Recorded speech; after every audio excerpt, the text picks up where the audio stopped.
let me now introduce my colleague, Dr. Raja Flores, a preeminent cardiothoracic surgeon at Mount Sinai, which is my alma mater.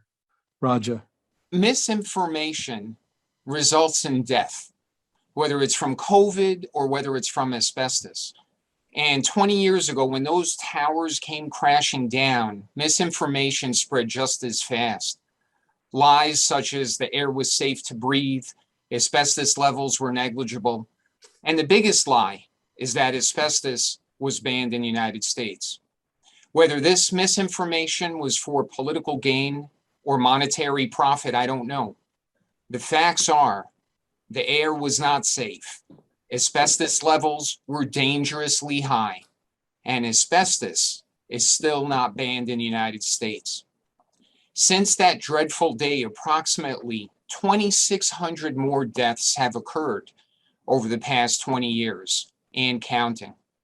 First responders continue to die, and this is unavoidable because of their heavy exposure. But what is avoidable is the continued exposure of innocent Americans to asbestos. Asbestos continues to be imported. It contaminates gaskets, friction products, brakes, roofing materials. It also contaminates children's makeup and crayons, and the list goes on. The truth is that asbestos is still not banned in the United States, and it continues to be imported. Legacy asbestos still lives in the walls of many of the New York City buildings, including public housing. And every once in a while, an unsuspecting construction worker, fireman, or tenant becomes exposed to this hidden, deadly carcinogen. But this life-saving information about asbestos not being banned in the United States is not nationally known. Many are surprised when they find out that asbestos continues to be imported, that it is not illegal, that asbestos is still not banned in the United States.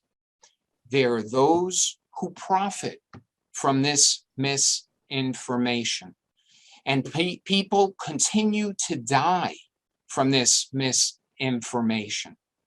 American politicians have chosen to look the other way. Mesothelioma is a deadly cancer from asbestos exposure, and I cannot look the other way. It is a disease that I battle with every day in the operating room, cutting out cancer-ravaged lungs and other body parts for a disease that is 100% preventable. No asbestos, no mesothelioma. It is that simple.